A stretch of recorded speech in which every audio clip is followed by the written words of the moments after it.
having to do with Russia and Ukraine. And I had a long talk with President Zelensky. Also, I spoke with the heads of Germany, Italy, NATO, Finland, France, the United Kingdom, Poland, Norway, Denmark, and the Netherlands. We had very long and very good talks. And again, I think things are going along pretty well. 27,000 soldiers were killed last month. It shouldn't happen. Should have never happened, should have never started. That war should have never, ever started.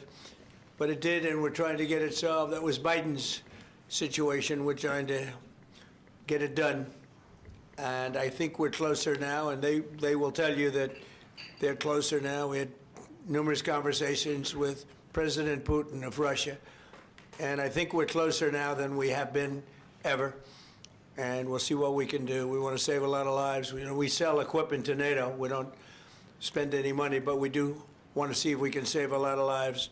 When you're losing 25,000 to 30,000 soldiers, mostly soldiers, other people too, from towns, and like places like Kiev, various other places throughout Ukraine, it's pretty bad. Nobody's seen anything like it, actually, since World War II. But we're getting closer. We're having tremendous support from European leaders. They want to get it ended also. And at this moment, Russia wants to get it ended. The problem is they'll want to get it ended, and then all of a sudden they won't. And Ukraine will want to get it ended, and all of a sudden they won't. So we have to get them on the same page. But I think that's working along. Very good talk.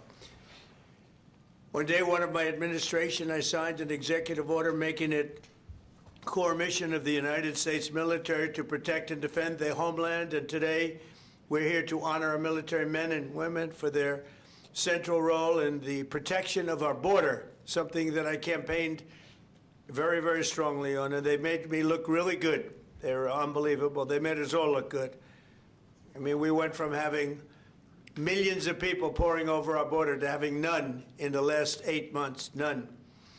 In a few moments, we'll officially recognize their service by awarding them the Mexican Border Defense Medal, which is a big deal.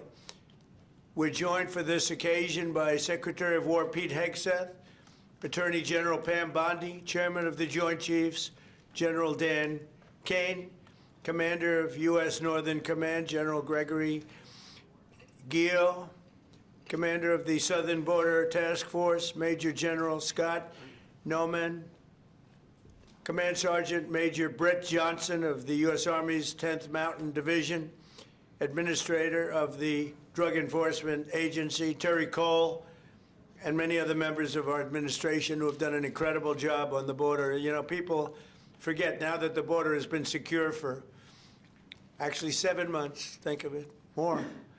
And they don't mention the border anymore. Nobody talks about the border. They talk about affordability, and we're the ones that are bringing the prices down. We were given the worst inflation in our country's history, and we're bringing the prices down. But the affordability is on the Democrats because they have made it unaffordable to be in this country, but we're bringing those prices down, and they're coming down quickly. Energy is coming way down, and if you look, gasoline prices are hitting in many locations $1.99 a gallon. Nobody thought they'd see that. There were $4, $5, and $6 a gallon under Biden. In the 4 years before I took office, our southern border was surrendered to criminals, drug cartels, human traffickers, and child smugglers. Our entire southwest border on the Mexican side is under the physical control of cartels that are among the most violent entities nobody's ever seen anywhere on the planet, the most violent people on the planet. Remember when the Democrats and others, the radical left, used to say that the people they're allowing into our country, immigrants, are nice people. They're not violent like our people. Well, they make our people look like babies. These are some of the most violent criminals anywhere on earth from many countries, not just Venezuela. Venezuela emptied their jails into our country, but others have also. The Congo has. So many other countries have. And we don't put up with it. I have to say the drugs coming in by sea are down 94%. And we're trying to figure out who the other 6% are. But they're down 94%, and we're going to start hitting them on land, which is a lot easier to do, frankly. But these are a direct military threat to the United States of America. They're trying to drug out our country. And you can look throughout history. Look at China when they were loaded up with drugs. They were suffering greatly, and others were able to take them over. And other countries also. They're trying to drug out our country, and we're reversing it rapidly, actually. But with the help of our great service members, we've stopped the invasion in its tracks, and we're dismantling the cartels very rapidly. And they are being declared enemies of the United States of America. They have been so declared, legally declared. More than 25,000 warriors have served in this historic operation. It is indeed an incredible and historic operation. And we've never done anything so effectively, and we've had a lot of victories. They've spent night and day enduring scorching hot and bitter cold, and they've given up their holidays and their weekends working with the officers of Customs and Border Protection. Our armed forces have already conducted nearly 13,000 patrols along the border, and today we give these great warriors the recognition that they have earned, and they have really earned it. The military component of our border security efforts is just the beginning. We're also designating the drug cartels as foreign terrorist organizations, a big deal from a legal standpoint and military standpoint. We've ended catch and release, and we endured and ensured that anyone who sets foot across our border illegally is intercepted, arrested, and immediately deported, or if they're really bad, they're put into prison because we don't want to ever take a chance if they come back. As a result, illegal border crossings have plummeted to the lowest level ever recorded in the history of our country. Think of that. In the history of our country, you can all be very proud. For the past 7 months, 0 illegal aliens have been admitted to the United States of America. We inherited the worst border in the history of our country, one of the worst borders, I would say, in the world. I can't imagine any border in the world being worse when they allowed 25 million people to come in. And again, many of these people are gang members and from prisons and jails, from mental institutions and insane asylums. And some of the worst people on earth they allowed to come into our country. We're getting a lot of them out. We've made a big dent.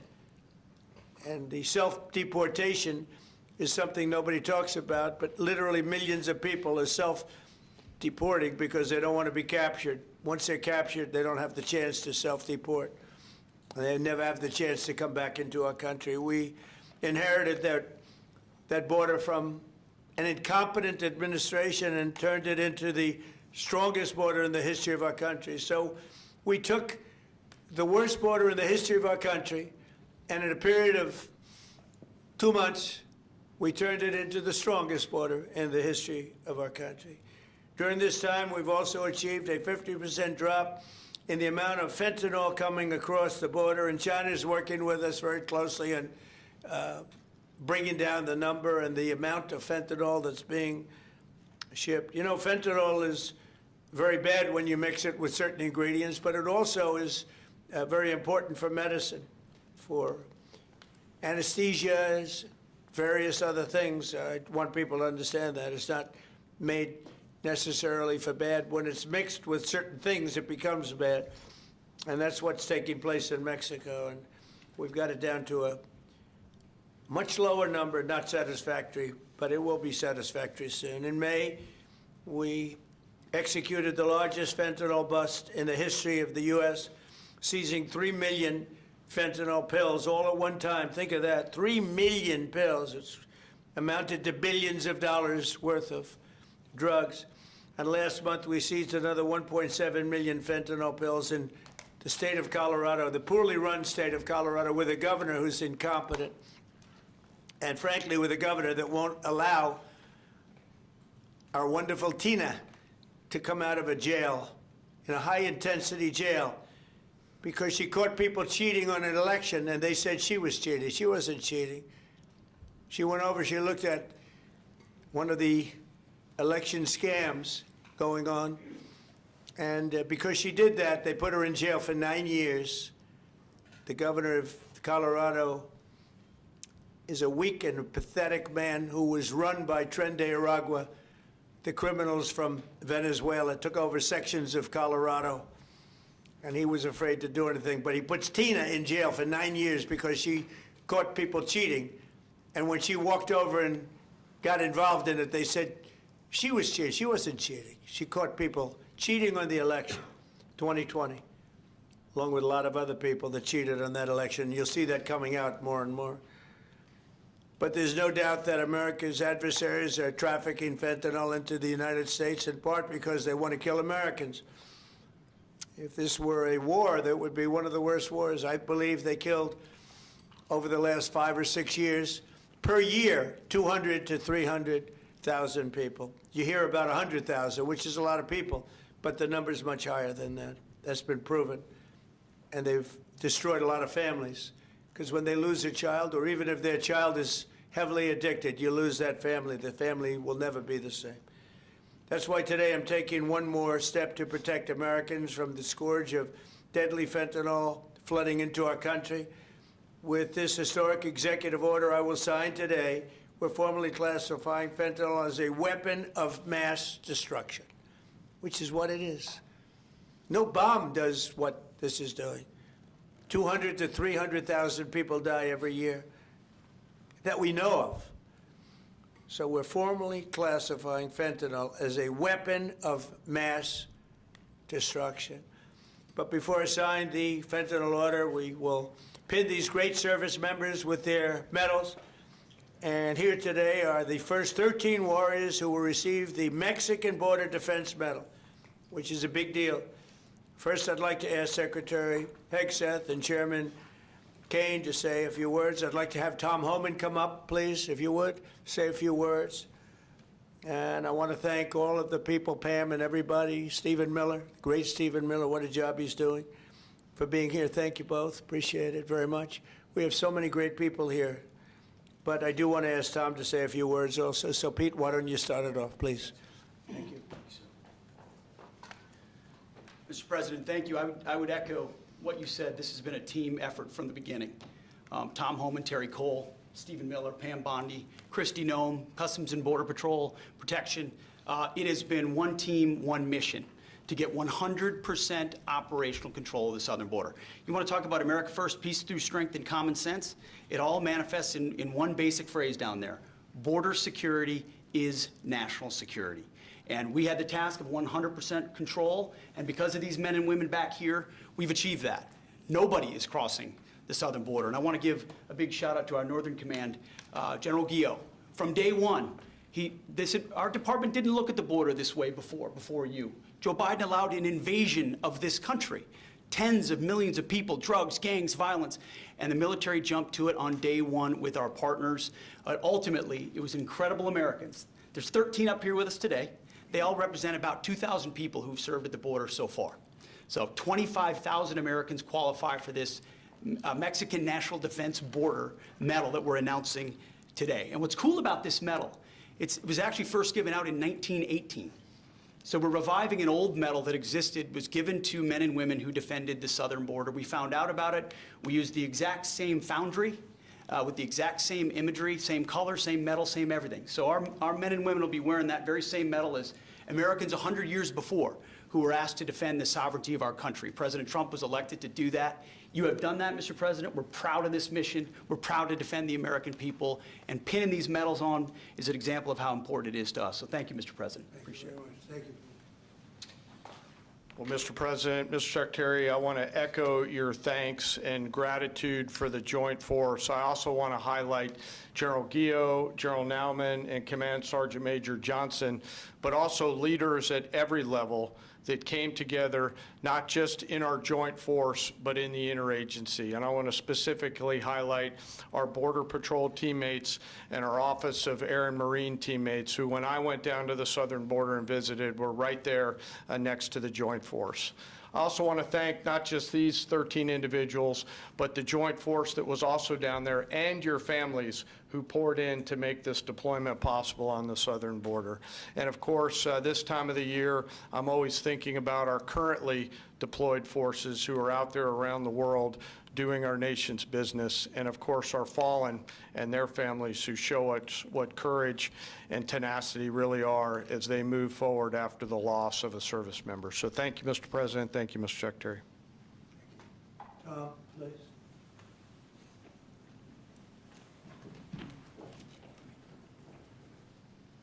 You know, it's always an honor for me to be in the Oval Office with the greatest president of my lifetime.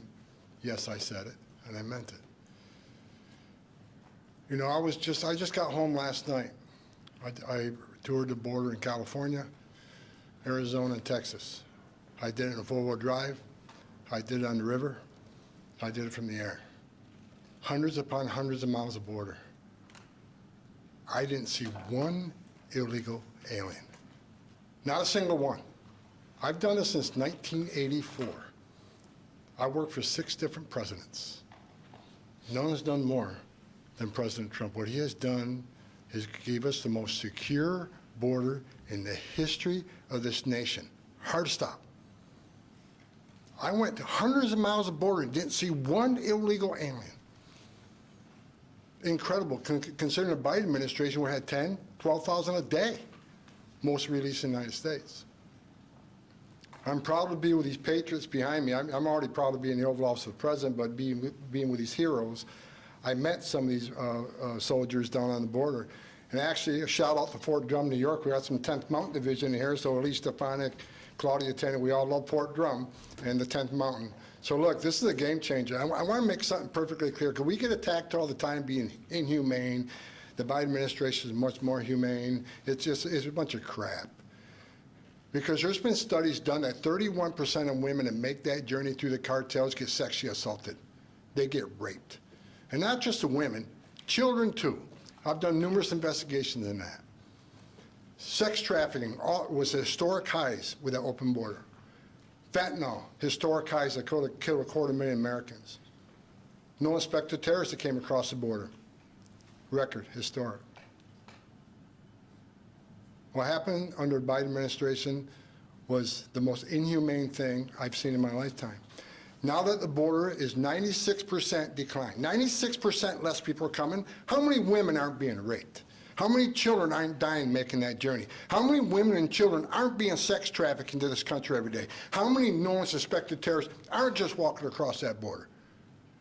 President Trump and this administration is saving thousands of lives every month. Hard stop. That's just a stone cold fact. I'm just proud to be a part of this. I work with Steve Miller every day. Steve Miller is one of the most brilliant people I've met in my entire life. President Trump brought together one hell of a team here, and the success proves. We all working together, one team, one fight. We're not done yet. We're going to keep going, and I guarantee you we're going to continue saving thousands and thousands of lives. Secure border means strong national security. Secure border saves lives. Thank you. Thank you, Tim.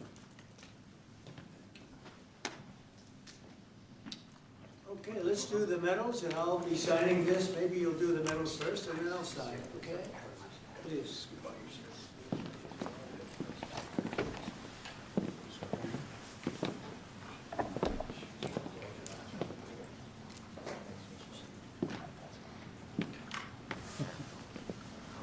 Nice medal. It's not bad.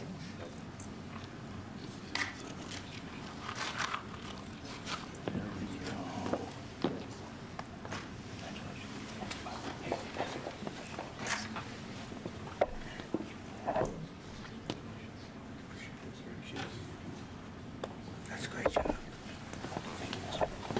That's great. Thank you.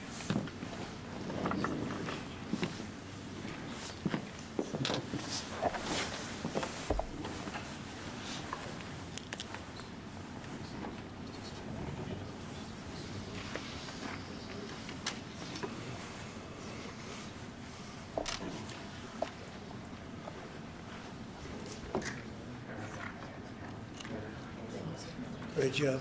Great job, fellas.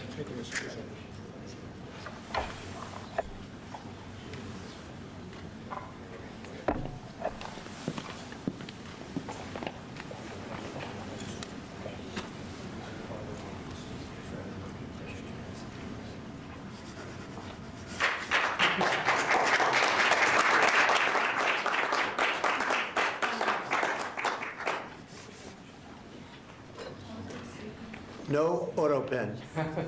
None, ever. We don't like auto pens, right? We don't like auto pens. How about gathering around me, and we'll hold this up. Congratulations, it's an amazing job. Come on around, come on around. Let's take a good picture.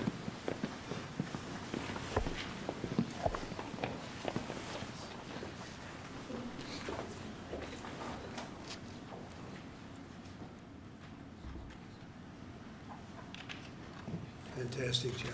You guys, fantastic job. Thank you very much. Great job. Thank you, Mr. President. Great job. What you've done is unprecedented. How about holding that up? You guys hold it up. Nice. Hold it up high. You deserve it more than me.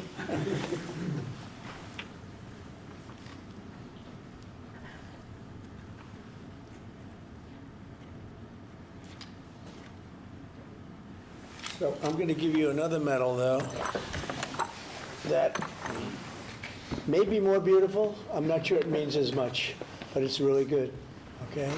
This is gun medal. This is the one the military loves. So we're going to start, okay? Thank you, Mr. President. Thank you, dear.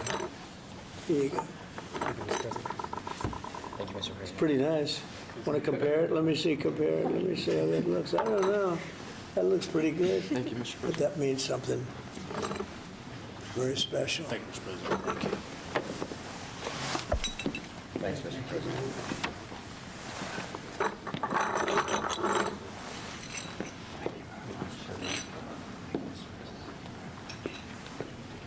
You can, what you can do, tie it around your neck. Just get a nice ribbon. I think you'll like it. It's special. We don't give them to many people. Thank you, Mr. President. Thank you, Mr. President. Come on over here, come here. Look at this guy. The man who made it happen, sir. That's 4 sides up big. That means a lot up there.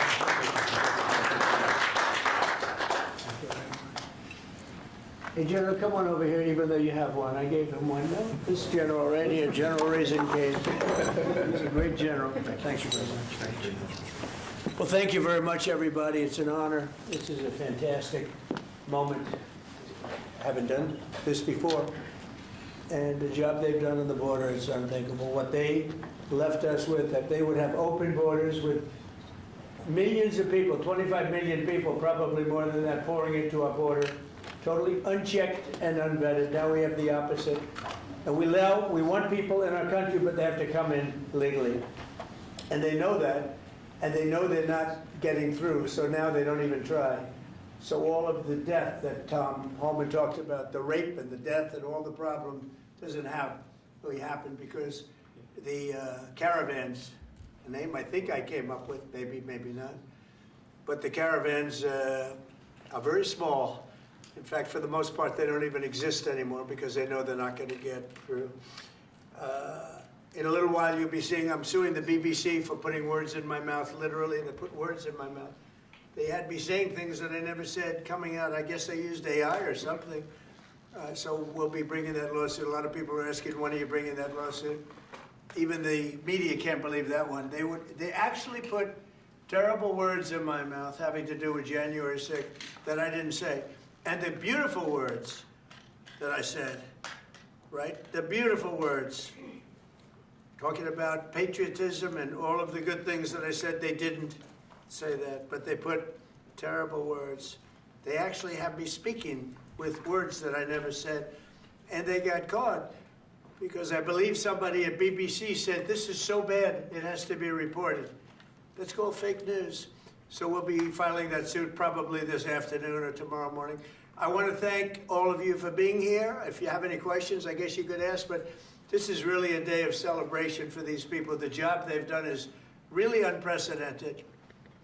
So go ahead. On Brown University, Mr. President, do you know what the motive of the shooter was? Was it a targeted attack? That's moving along now, and we don't, and we're going to see what happens. Hopefully, they're going to capture this animal. Hopefully, they're going to capture it. Has Kash Patel told you why it's been so difficult for the FBI to identify who the shooter is? Well, it's always difficult. So far, we've done a very good job of doing it with Charlie, with, the various times this has happened. They've done it in pretty much record time.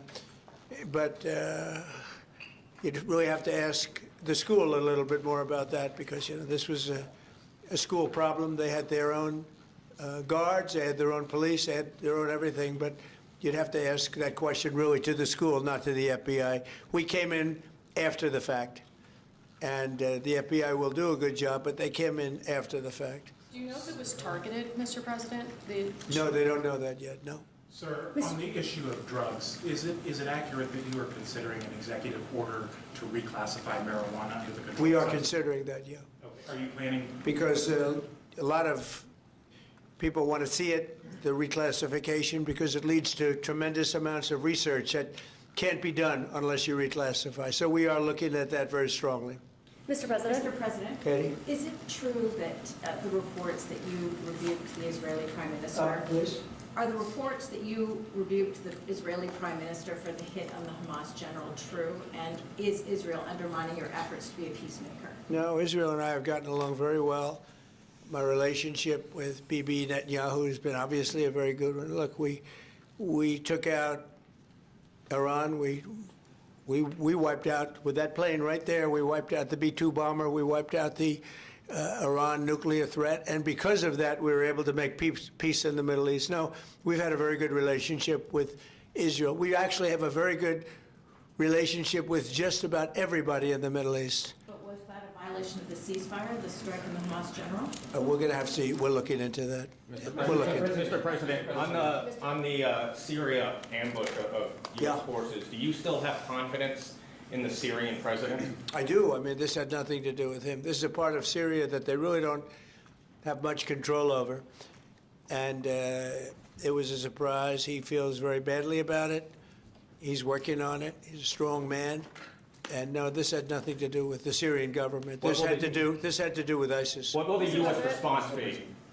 As a response, they'll be hit hard. Yeah. Javier Negre, Real America's Voice en Español. First of all, thanks for honoring these Thank you. heroes. The communists have lost Chile. The pro-Trump candidate, José Antonio Caz, won the elections. Do you think this right-wing wave in the Spanish world is due to your influence?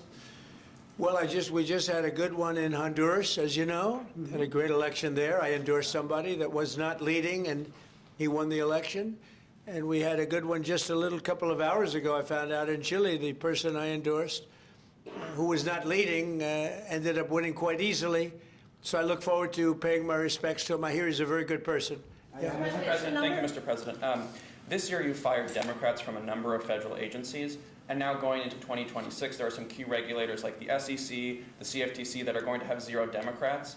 Do you plan to appoint Democrats to fill those empty spots, or do you think that federal agencies shouldn't have Democrat commissioners? Well, do you think they would be appointing Republicans if it were up to them? So, we'll look at it. Look, we want to be fair, but typically they're not appointing Republicans. So you're asking me the question whether or not I'd appoint Democrats. But there are certain areas that we do look at, and there are certain areas that we do share power. And I'm open to that. Please. Mr. President, a number of Republicans have denounced your statement on Truth Social after the murder of Rob Reiner. Do you stand by that post? Well, I wasn't a fan of his at all. He was a deranged person as far as Trump is concerned. He said he knew it was false. In fact, it's the exact opposite, that I was a friend of Russia, controlled by Russia. It was the Russia hoax. He was one of the people behind it. I think he hurt himself in career-wise. He became like a deranged person, Trump derangement syndrome. So I was not a fan of Rob Reiner at all, in any way, shape, or form. I thought he was very bad for our country. Yeah. Blue slips, Mr. President. Leader Thune doesn't seem like he wants to get rid of blue slips. Will there be consequences for the Senate if they Well, don't? I think they should get rid of blue slips because as a Republican president, I am unable to put anybody in office having to do with U.S. attorneys or having to do with judges. In other words, if you have one, not two, you don't need two, just one. If you have one Democrat senator, where we have a lot of them, you have one Democrat senator in a state, it is not possible to appoint, because of blue slips, a judge. It's not possible to appoint a U.S. attorney. You see that happening. And I think it's a disgrace. I think blue slips are a disgrace. They've long since,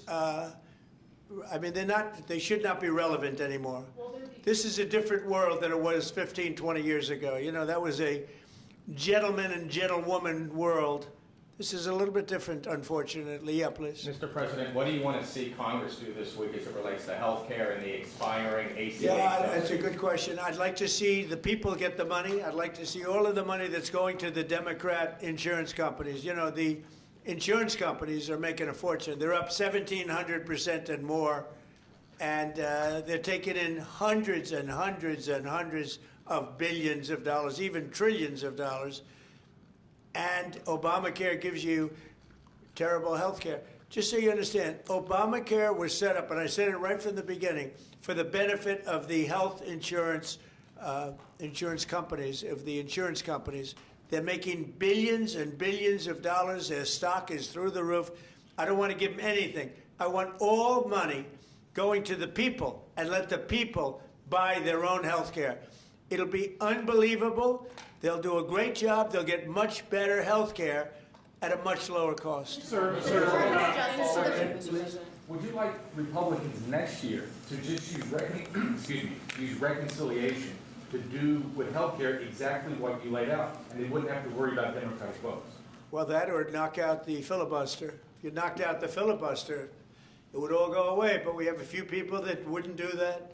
It's crazy. Look, we should knock out the filibuster.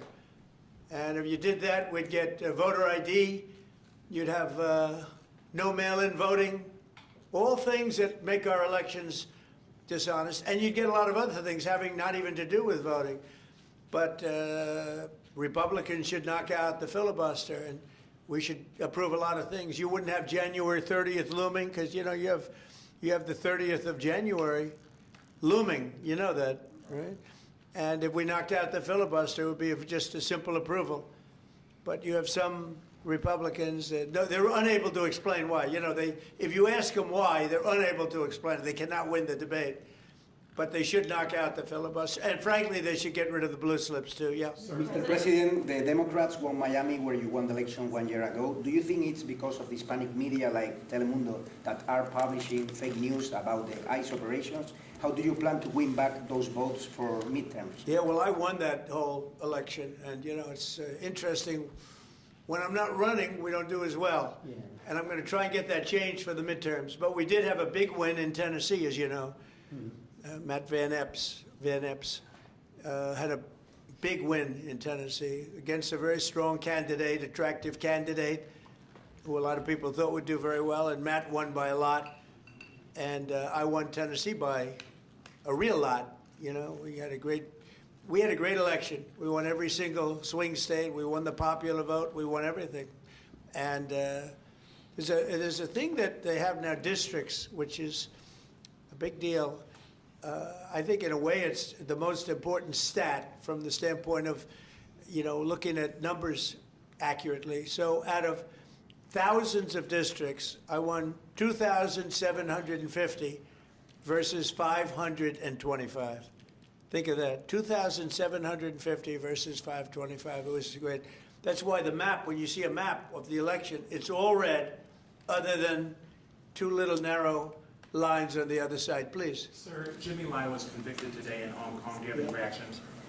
I feel so badly.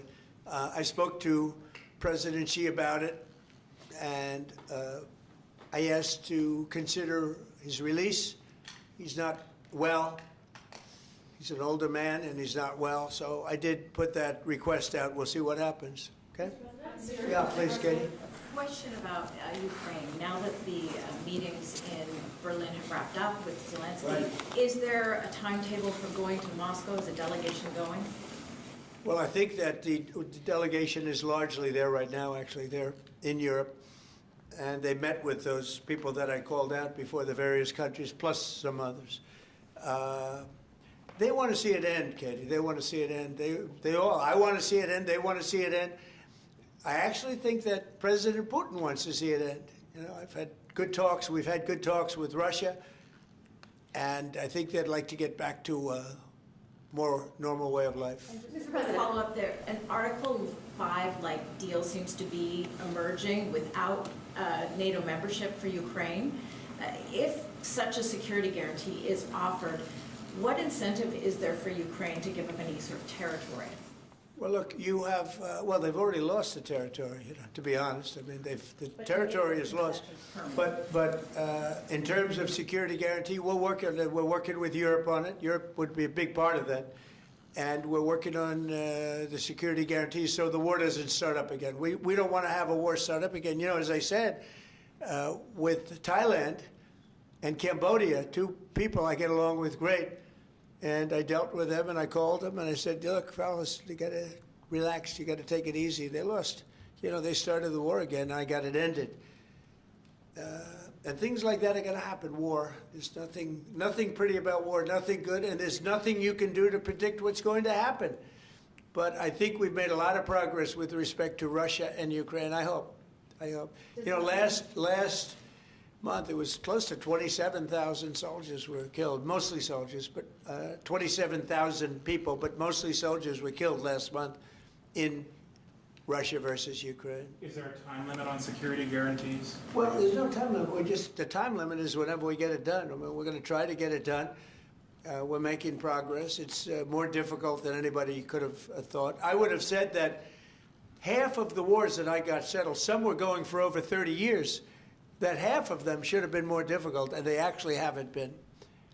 There's a lot of dislike between the two leaders, you know that, and so it probably makes it a little bit tough. Have you spoken directly to Putin? Have you recently spoken directly to Putin? Yeah, I have. On Syria, Mr. President, on the U.S. troops killed in Syria over the weekend, why do we have troops in Syria? Because we're trying to make sure that there's going to be and remain peace in the Middle East, and Syria is a big part of it. The new leader is a strong person, and that's what you need. This is a rough part of the world, and it's been amazing what's taken place in Syria. We got rid of Assad, we got rid of other people that were really bad people, and that were in the way of peace in the Middle East. You know, we have legitimate peace in the Middle East, first time in 3,000 years. And we have 59 countries backing it. And we'll see what happens with Hamas. We'll see what happens with Hezbollah. But regardless, I mean, we have countries that want to go in and clean that out if we want them to do it. But they said, in the case of Hamas, they said that they're going to disarm, and we're going to find out whether or not that's true. Hezbollah in Lebanon has been a problem. We'll see what happens there. But there is legitimate large-scale peace in the Middle East. And if there weren't, we wouldn't have been able to make all of those deals that we've made with the various countries. They would have never been able to do that. If, for instance, if we didn't, with that B-2 bomber right there on the desk, if we didn't, of which we just ordered a lot more of the newer version, totally stealth. They could not see it. They knew it was coming. They had no idea where it was. It was pretty amazing, actually. Every bomb hit its mark perfectly, despite CNN trying to say differently. They didn't know. They just, you know, hoped. They hoped that we didn't, but it turned out that they did. Atomic Energy Commission confirmed it. So did Iran confirm it. They got knocked to hell. But if we didn't knock out their nuclear capability, we would have never had peace in the Middle East, because you would have had a dark cloud hanging over Saudi Arabia, Qatar, UAE, and all the other countries, and they would have never, ever been able to sign an agreement. Yeah, please. How soon do you expect that international stabilization force to be up and running in Gaza? I think that it's, in a form, it's already running.